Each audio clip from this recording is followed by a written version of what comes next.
Nothing in this podcast is intended as investment advice, and the people in this podcast may hold positions in the stocks they talk about. Do not buy any investment based solely on a tip or recommendation. Please do your own research.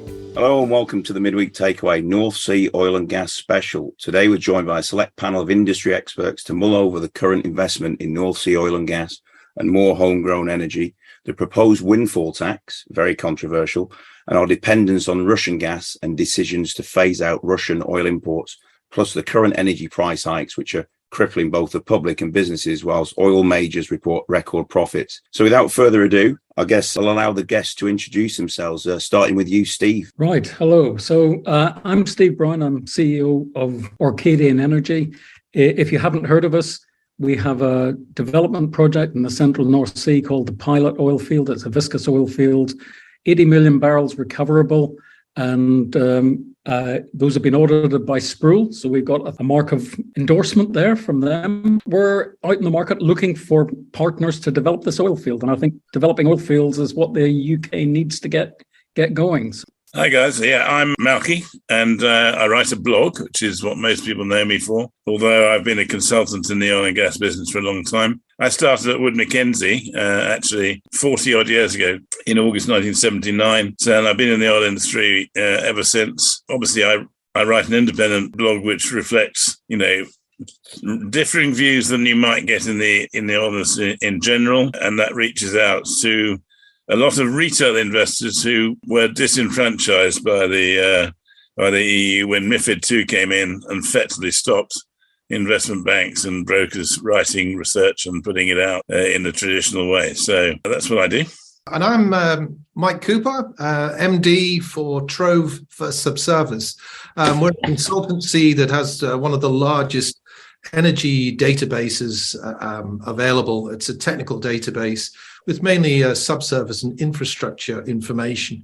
Probably best known for our YouTube channel, which you can find by just Googling Trove oil and gas, and you'll find that we do lots and lots of videos. They're all educational about all aspects of the UK and many other countries around the world. Excellent. Thanks for the introductions. So I guess the first question is, does the North Sea oil and gas sector need more investments in new developments, as clearly Britain will need domestic fossil fuel resources? Starting with you, Malcy. The word you use correctly with fossil fuels, and the point here is that over the last 3 or 4 years only, we've been in this process where a lot of the people on the renewable side of the business think that we can transfer from oil and gas to fully renewable in no time at all. And I've been writing for about 3 years that my contacts, particularly in the Middle East, but also in the other major producing areas, have been realizing that for many years, we're not going to be able to get away from the fossil fuel problem, if that's what you want to call it. I think the only way to make it realistic is what people are doing in using the word transition, and making sure that if you've got what is considered to be a dirty oil field in the North Sea, maybe old, maybe an existing platform, is you have to make sure that the operator moves it into a net zero carbon situation, which Steve will be able to explain much more than me.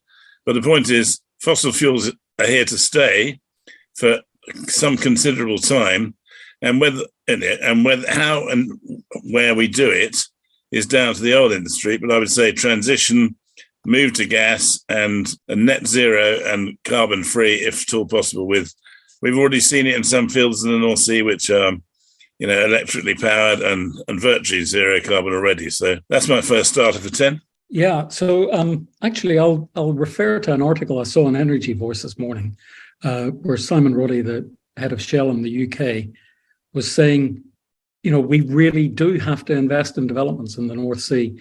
He was referring to a decline in recent years that was 15% per annum.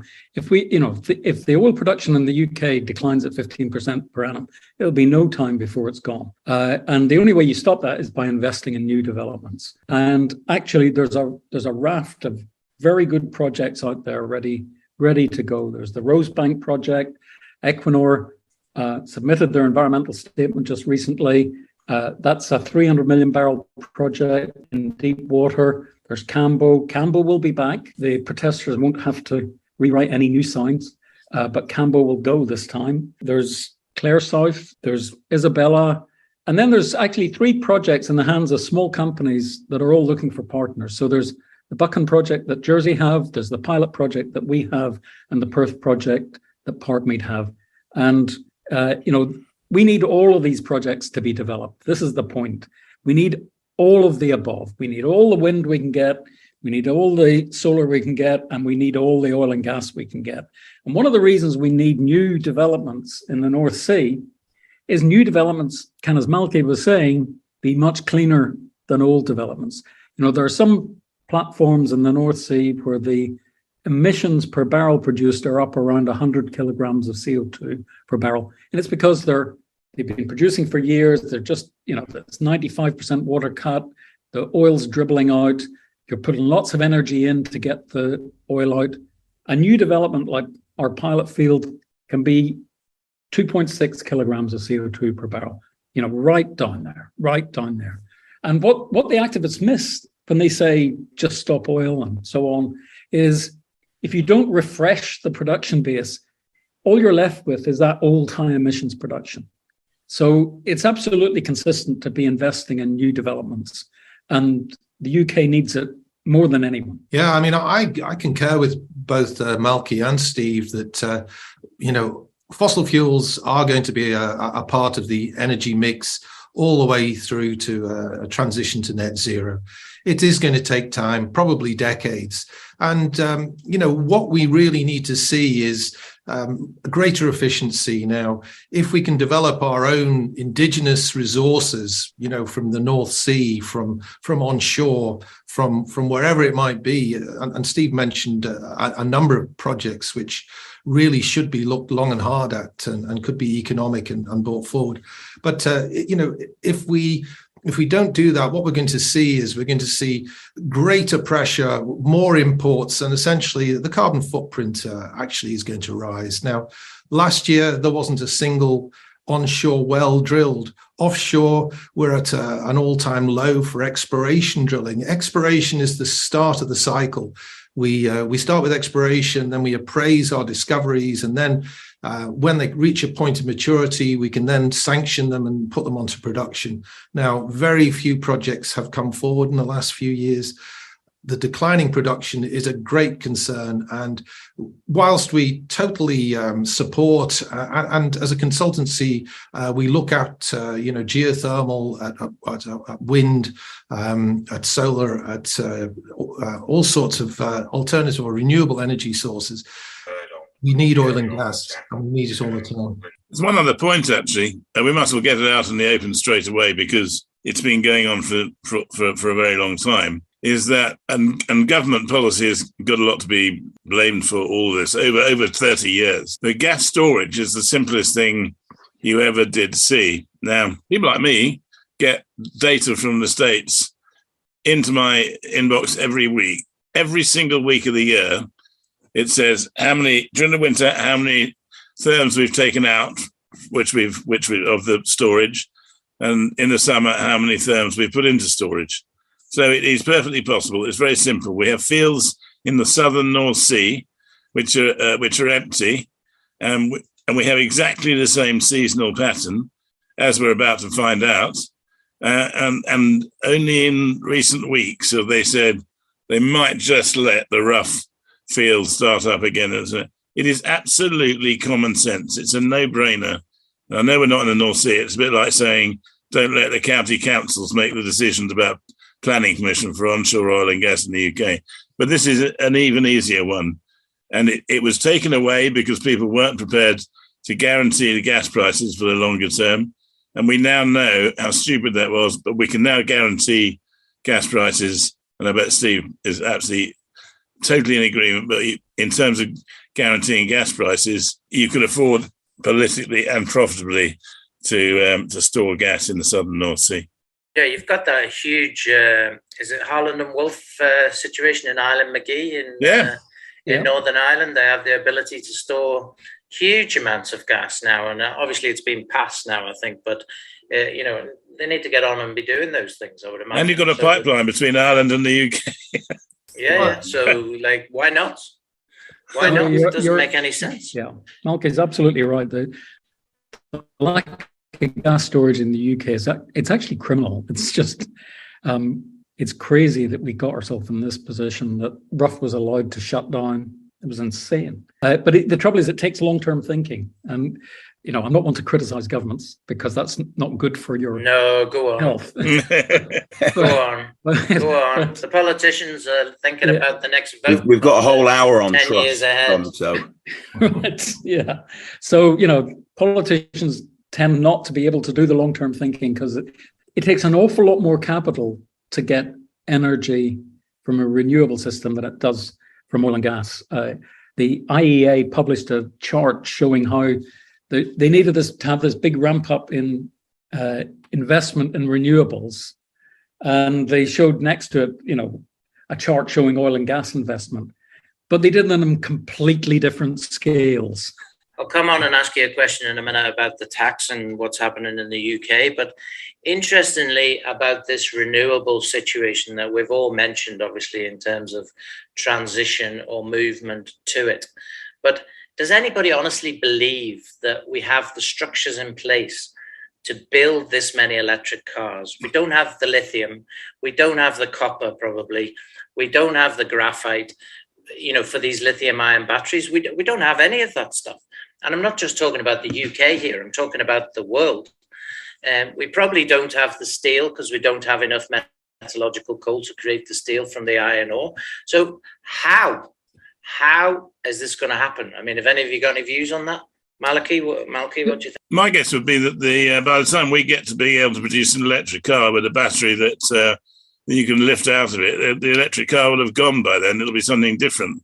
And the point is, we just haven't realised that, how many different things people not get told about electric cars. First of all, we all know how difficult it is to find somewhere to fill up. Second thing is that you can't go below 20% and you can't fill up above 80%. You don't know that 40% of the pickup trucks on the UK motorways, if the battery is over the tyre that is broken, they can't lift it up. They have to tow it away. How many people know that, in terms of the value, I mean, they're very expensive at the moment, even with various subsidies. But when it comes to a few years' time, if you have an old car, it's fixable, even to an extent of a worked-over engine. You go in a battery car, they'll say there's a new battery and that'll be another £28,000, please. There are so many things that are working against electricity for vehicles that, and there are plenty of good things. And, if you've got a family who are doing a school run in local streets in Birmingham or wherever it happens to be, you can plug it in every night and it'll do you 50 miles every day and so on. But as Steve said, this is such renewables is still such a small proportion and an expensive proportion of the way we use energy. It's, we're just people putting the wool over the eyes, Huge developments with offshore wind and the recent ScotWind awards. But what we got to look to is the actual infrastructure, the cabling within the UK. Is it sufficient to actually take? Certainly, there aren't any major cables up to the northern points of Scotland to actually gather this. So there's a huge infrastructure investment has to be made. There's great opportunity. I mean, the UK is one of the leading offshore wind producers and more developments ongoing. We're producing gigawatts of power offshore, and that is just going to grow exponentially over the coming decade, which is fantastic news. But we also have demand is growing all the time for energy. And whether it's electricity, how can we generate it? Wind and solar, we all know they are intermittent. We haven't really got the battery storage. Oil and gas, a gas generating turbine, that's the sort of thing that can deliver short-term power. We don't have too much potential for hydro. Geothermal's in its infancy and producing next to nothing. We've got to look all across the board to everything, but at the end of the day, oil and gas are going to underpin the UK energy supply for decades to come. Yeah, and Mike, those peaking stations you talked about to level out the grid, they need gas. Yeah. So it's like even because of the scenario that we don't get enough wind, or we don't get enough solar, or we don't get enough whatever. Well, we still need the gas. Yeah, we're phasing out coal. We are that coal will be gone by 2025. Nuclear, we've got an awful lot of reactors that are coming to the end of their design life. We know that the new reactors are still a decade away before they're going to be operational, and they always seem to move to the right. So there is investment, there are plans afoot, there is an energy policy, but for now, we desperately need to keep oil and gas delivery to basically to keep the country supplied. Yeah, the best analogy is that somebody switched the light on, but then forgot to tell anybody that it needs electricity. Take it back to square one, Kevin, because there ain't no kids being taught at school what the difference is between fossil fuels and the fuels of the future. There's no one being told what the difference is between coal and oil and gas, and the transition that will be to gas. More importantly, actually, when it comes down to it, first of all, on the coal front, I think we're still going to see coal for much longer than people think, certainly in various parts of the world. I just come back from Houston, where I was meeting with a guy who lends money to oil and gas installations in the Gulf of Mexico. Yeah, actually, he said a quarter of my business is actually now lending money to people who are building coal plants still in the US, and so coal ain't going anywhere for the time being. But the final point on that front is talking about kids and education and everything else. Is these guys think that electricity comes out the wall? Yeah. And it sure does, Matt. It does. What are you talking about? It does. And they walk. They watch the telly. And they see these people lying down on motorways saying, get rid of oil. And they've got an iPad in their hand. They've got a phone in their pocket. They get home in the evening and they plug in the iPod or the iPad or whatever it's called nowadays, the phone, the whole band, and the electricity from the wall, which is made by sometimes oil, usually gas, is just ready to get them ready for another demo tomorrow. Yeah, it's the same as the Wi-Fi. Where does the Wi-Fi come from, Malcy? Yes. It's the same thing. We couldn't be having this conversation without probably gas and powered, and my AC wouldn't be working without Egyptian gas. It's just the same thing, It's the same scenario. Yeah, we don't believe it. It's like where my children, I've had to explain to my children where the meat comes from, even because kids don't quite understand where the cow that they're eating comes from, or the chicken or whatever, So it's the same scenario. Yeah, my daughter the other day, a little while ago, said, go on, Dad, I know you're only defending this because you're in the oil and gas business and you're old, but actually, I took her into the bathroom and I said, right, let's count how many things were made by oil or a byproduct of oil. And when we got to 30, she came in and sloped off down the stairs. Right. I don't know if you saw it, but Ed Conway and Sky did a really nice piece on the Humber refinery, the Phillips 66 Humber refinery, where they make anode-grade coke from heavy oil from the North Sea. And where does the anode-grade coke go? It gets shipped to China to be put in anodes in batteries for electric vehicles. So, oil gets used for lots more than just putting a match to it or a spark plug in a... And we're talking about storage batteries are required for all of these things as well. So we can produce these things, but we're going to need the vanadium to produce, the storage batteries. If we don't have that vanadium redox to do the storage batteries, we need the graphite for the lithium ion batteries, etc., etc. And the world doesn't have these resources. It's the same situation with the oil and gas. So if you haven't got the oil and gas plays to have the oil and gas in place, you also don't have the ability to store the batteries because you don't have the raw materials. They don't exist. Yeah. So, or they do exist, but they're still in the ground, So anyway, we've got another question. How is the windfall tax being viewed by the majors? And is there actually a tax incentive to these companies? Or is it just posturing by the beautiful Conservative government, which doesn't know which end is up at this moment in time, to appease the public whilst energy prices are all-time highs? Anybody remember, just before you answer that question, that oil actually went negative a year and a half ago? I wrote about it, but I'd like Steve to go first on the tax because he's the fount of all knowledge. Oh, yeah. Okay, Steve. Go quite as far as that, give us your wisdom. I'm always willing to speak, you know.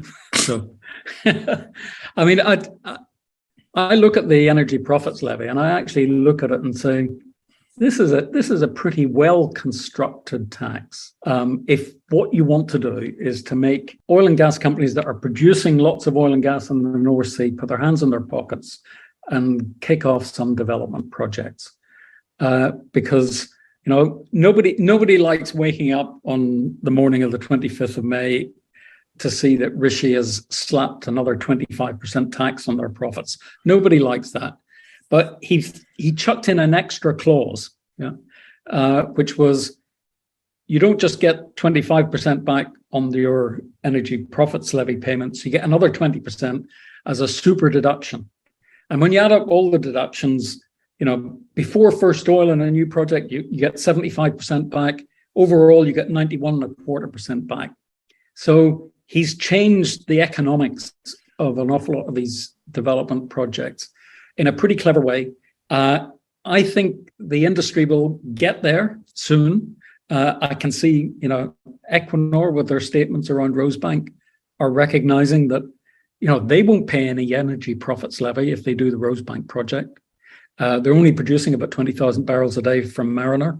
But whatever energy profits levy is due will be offset by their investment in Rosebank. A lot of the industry has been going through what I call the 5 stages of grief. At first there was anger, then there was denial. They've been stuck in bargaining for a long time. They dragged Rishi Sunak up to Aberdeen, sent him away with his tail between his legs. I don't know who said that to a journalist, but they did. They should be shot for that. And they've been hoping that Liz Truss will throw the tax out the window. I don't think she will. I think, the fuel price crisis means she needs some money to play with. So the $5 billion she's expecting to get this year from the energy profits levy, she can't give that back. It's just, it's not going to work. And eventually, the industry will get through depression and acceptance. And when they get to acceptance, they'll realize, we can avoid most of this tax bill if we do some of these development projects. But it's taken a while. And it makes sense to me that it takes a while because companies are having to shift their strategies. So many of the companies that have been coming into the North Sea have had a very, very clever and sensible strategy, which is to buy production, hedge it, leverage their balance sheets, and wait for the commodity price and the interventions they do in the fields to deliver a result. And it's worked really, really well. They haven't really wanted to take development risk. Now there's a massive carrot hanging in front of them to take that development risk. So I'm an optimist that this energy profits levy will actually play out well in practice. I've even lobbied to improve it. I've said on the supplementary charge, give those rebates immediately, and that would make the upfront rebates even bigger. And I think in the long run, it'll spark a bit of a boom in the oil and gas sector in the UK. That's my hope. But, maybe that's because I'm an optimist. I wouldn't be doing what I do if I wasn't an optimist. I think that the problem is that the windfall tax is just another example of a tax that's been imposed. It introduces uncertainty for investors and for major companies. So $5 billion a year, that's the equivalent of probably just 3 large projects. Now, the same oil and gas companies are looking to fund and move into the renewables and fund offshore wind, to fund major solar developments, etc. Now, if all of a sudden, they're finding that more of their cash flow is actually, or the profits are going in this windfall tax, then they're not going to be investing there. The other thing that we must bear in mind is that there's a big world out there. You can do business in just about any country, and right now, places like Namibia and Guyana, West Africa, and the Far East, these are places where there's lots of activity, and you would perhaps look to spend your oil and gas dollars in developments overseas, and unfortunately, the windfall tax doesn't really help that. It is okay if you're making profits, but for those companies, and some of the ones you mentioned earlier, Steve, that don't have cash flow, that don't have profits, there's no benefit. I mean, there's not really any incentive, because the rebate is retrospective. It's not going to be a cash handout up front, which is what you would like as an optimist, but unfortunately, it ain't going to happen. No, I'm not hoping for that, Mike, because that would be hoping for too much. But what I am hoping for is that some of those producing companies look around in their portfolios, realize actually other people have the projects that are on the plate for the North Sea, and they come and farm in and take the projects forward. Yeah, because all these projects, Buchan, Pilot, Perth, they all need a lot of capital to happen. They're not trivial projects. They're actually projects of some real scale. And you know what? These oil companies started all on their own without any help from anybody else, because in the mid-2010s, they cut back capex to such a degree that production wasn't coming on in 21, 22, 23. There was $1 trillion or more dollars that was taken out of capex because of the short-term nature of the way that the oil majors handle things. And you mentioned negative oil price of 18 months here. Sure, the February contract for West Texas expired in a negative because Trafigura or one of the anyone would have done the same. The trading companies knew where the oil was, and they knew that where it couldn't get to. So it came, and the oil price went down to virtually nothing. And what happens? BP start by cutting everything in sight. They cut capex so much they effectively shut down their UK exploration department, and various other companies did it as well. So, they could easily explain themselves away by saying, we've had over the last year some really bad years, but they don't. They're just like a pig in you-know-what. They roll around in all this money that they've made, and then they tell everybody about it, and they don't even explain. I don't mind people saying, never complain, never explain. But actually, if I saw anybody with any sense from either of the UK majors or some of the other people getting up on a soapbox and saying, this is how it happens. This is why we need it. This is how much it costs.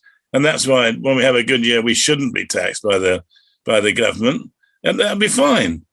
But Bernard Looney has said, all the wrong things for 2 years. He's awful. BP have gone through a period in the last 20 years, ever since, the stars in the sort of the late 80s, Messrs. Brown and Horton. Ever since then, but they could stop it. They could stop this themselves with a little bit of common sense, which they haven't got. So the Looney tax is what I call it, and that's because he's made so many comments, and then of course on the front page of the Sunday Times, his 5 million plus own personal tax stuff comes into, and it gets worse.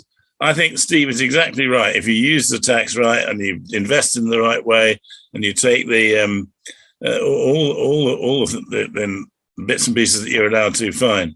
We wouldn't be in this state if the majors hadn't made, huge mistakes in cutting back in capex when it was the wrong time of the cycle, and then, saying how good they were right now, and they ain't any good. Yeah, I mean the scenario with the majors is surely they've got huge amounts of write-offs in tax to bring forward from the last number of years where they've had a horrible time. Well, I'm assuming anyway. I mean, it doesn't work for the EPL. The EPL is really so one of the games these companies like to play is to buy some production that's paying tax, buy some tax losses, put them together, and you've made some money. But you can't do that with the EPL. There's no allowance for losses in the past, no allowance for investment in the past. I mean, when Equinor, I think, first looked at it, and they were looking to get a 25% additional tax on Mariner, a project that they spent £7.7 billion on, or their partner spent £7.7 billion on, they must have been sick, because they invested a vast amount of capital, but we're still going to be taxed on the marginal production. Actually, if they do Rosebank, they won't have to pay EPL, so they're kind of fine. But it's a very cleverly constructed tax. Okay. The majors did the same thing, though. You know, we talked. The majors almost did the same thing as the politicians. No, they thought that going from oil and gas to renewables either could happen way too fast, or they sold the story to the investors that, you know, BP was going to become a green company, Shell was going to become gas orientated and a green company in such a short period of time that it was not feasible. Yeah, I mean, is that fair or not? No, I think you're making a good point there, Kevin. You know, clearly the energy system is going to get greener with time, but there's a pace at which you can do things, and also there's a practicality to what you can do now. And you know, the big companies, they've said they're going to go green, but we rely on those companies for an awful lot of our current production, and we need that production, and we need new investment in projects in the North Sea. You know, there's been a dearth of projects. I think there was one project approved last year. So I guess it's almost like a rhetorical question. Are we over dependent on foreign energy? I think 4% is our reliance certainly on Russian gas. And what can be done in the short term to remedy this? Obviously, the answer is yes. And we shouldn't, I wouldn't have started from here. But the point is that we have to, open up every opportunity we've got domestically, which won't be done straight away. And I know this is a North Sea discussion, but we should be talking onshore as well as offshore. We should be doing all the things that we need to in terms of storage and so on, as I mentioned. And then we have good relationships with a lot of the people who are in a position where they can actually supply us with oil and gas, but primarily gas. We're talking about Norway here, we're talking about Qatar, we're talking about the US. And we know around the world that there are people in a much worse position than we are. But yeah, it's a very difficult problem. It ain't going away quite yet. But there are a number of things that we can do straight away. And we have to just put our hands up and say, we have to try fracking here and there under the normal safety regulations that operate everywhere, or the safest regulations anywhere in the world. I don't mind. But in places like that, you could have whole cities being powered by domestic onshore gas. Yeah, I mean, another area we haven't touched on is carbon capture. Now, not just from a domestic market point of view, but there is a huge amount of carbon dioxide generated, on mainland Europe. And when you look at where the places are where you could actually store this carbon dioxide underground, then two countries come out, and that's the UK and Norway, where all the big offshore oil fields are. It's the same place, oil fields and gas fields. It's the same place where you're going to store lots of carbon dioxide. So there's a massive opportunity for the UK to grab there, and that helps to actually, transition towards that to net zero, because we need to capture it and put it away, and that's how we can increase the efficiency for the entire industry and the Western world. Well, Mike, before we started the conversation, I was very interested. I know it's not about the North Sea, but the issues that are going to arise in Saudi Arabia in terms of, probably one of the world's biggest producers alongside Russia. I mean, you were talking about the fact that their oil supplies are there, but their production is likely to fall off a cliff. So what's going to happen? Well, it was a prediction made in the early 2000s that there seemed to be some indications of some of the fields were in decline. Now, Saudi's reserves is basically a state secret. So there is insufficient information to make a technical evaluation of it. But what we do understand is for the last decade, they've been producing somewhere between 10 and 12 million barrels of oil per day from just Saudi Arabia. And that's not including all the other countries on the Arabian Peninsula. Twilight in the Desert is the book that Malcy's holding up there, and absolutely a great prediction there. It didn't come true. I mean, they keep on producing, but what's happening is they're accelerating production. They're drilling more wells, they're drilling horizontal wells, they're debottlenecking plants, they're building more terminals, more pipelines, more refineries. This is all acceleration. How much incremental adds of reserves is going on? We don't know the answer to that, but if the decline starts, it'll be very, very difficult to arrest. And there is this potential that it will fall off a cliff at some stage. And we don't know when that might be. Yeah, I suppose if you were Saudi Arabia and you had copious amounts of oil, but you knew it wasn't going to last forever, and the oil price was $90 a barrel to $120 a barrel, what would you do? Geopolitics within the OPEC. You wouldn't sell it all now for certain.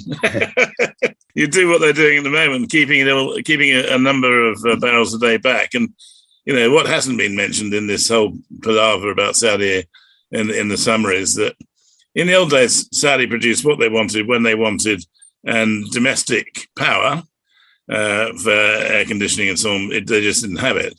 Ever since we got starting in with the Arab Spring, that domestically the Saudis allowed their homes and offices and factories to be air conditioned, and I reckon that 1.5 million barrels a day that would go to export in Saudi Arabia during the summer months is used at home for domestic power. So I think they're saying nothing doing at the moment, but they could easily be hiding the fact that in September and October, November, December, they could produce more if need be. I would say that, this is not meant to be a program where we a discussion where we think the oil price is going or one way or the other. But I would say is that at the moment, the oil price has come $30 off for all the reasons of Iran and so on and so forth. But, this is a very, very tight oil market, particularly if you believe Mike and the fact that the Saudis are going to go off the edge of a cliff at some stage. But it's a tight oil market at the moment, and a tight oil market when China are down because of COVID and they're not buying crude as much at the moment or producing any product. So the product market is tight, the oil market is tight. If all this recession chatter goes away, or it isn't as bad as people think, what will the oil price be if China comes back on stream full blast in terms of the economy? We're not talking 130. No way.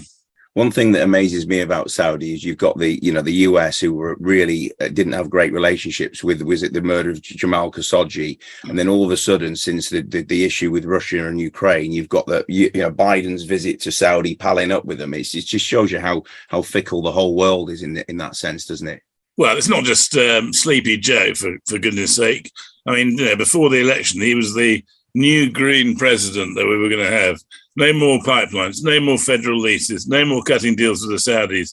The policy, the Middle East policy from the Americans has been atrocious for a while, but it's a lot worse than it was under Trump at the moment. They've got no position where they've had to reopen the pipelines. They've had to announce more federal sites. The whole bang shoot, he's completely reversed it all over the price of a gallon of gasoline. Why did Biden come in and shut the pipeline though? Well, I think he just wanted to be the greenest president ever there was. Okay. And don't work like that. Yeah, he should have just bought a costume and put it on. No, then you'd be green, But I mean, this was bizarre because basically the US did have energy dependency during some of those Trump years, I think. It was producing enough. And then all of a sudden, no, I'm cancelling this pipeline and I'm making it more difficult. And now they need a lot more energy. It doesn't make any sense at all. So they need more energy, and the UK needs more energy, and the UK needs more development projects happening. So what we need are two things. We need the companies that are producing oil and gas in the UK to look at the projects that are out there, that are ready to go. And actually, we need people in the City of London to stop pandering to the ESG activists and say, we need investment in oil and gas, and let's put some money behind these projects. The whole country really needs a resurgence in investment in oil and gas. Otherwise, there'll be blackouts. And it'll be like Cairo, because my electric goes off on a fairly regular basis. But you guys in the UK, you don't get it. But my electric can go off whenever it fancies, and maybe not come back for a few hours. Yeah, and, you just have to put up I can also go to Lebanon, and I don't get electric for 23 hours a day. And I have to have a generator. We don't understand as UK citizens that actually, as Malcy said earlier, that where does the electric come on when you switch that switch? When you want your Wi-Fi, when you want to charge your iPad, when you want to go on your computer, we don't understand it. We think everything must be green, and we want it green, and we want it green now, not 20, 30 years time, which we believe. I think all of us believe, even though you guys are heavily involved in oil and gas, you believe that we should have a greener planet. It makes sense. Nobody's against this, but there is a transition period here that I think the politicians have thought, this is good capital, good political capital, can all be done in 5 years, it can all be done in 10 years, we'll put this in. It's not possible, absolutely physically impossible in every way, shape or form. So if we want to keep the lights on, then we've got to use oil and gas. Correct. Or fossil fuels, and it's as simple as that. And we have to use our own as well. And the Russian-Ukraine thing has really spelt that out in, single syllables that says you need to get your own fuel. Well, I think we've put the world to right. We could probably talk until the cows come home about all these and debate all these issues. But Mike Cooper, Steve Brown and Malcy, thanks very much for your time. Pleasure. Nice to see you guys. Thank you. Thanks, guys. Come Bye-bye. back and we'll sort out another world another time. This podcast was brought to you by Roast PR Limited. If you would like to appear on a future episode of The Sunday Roast, please email admin@thesundayroast.net.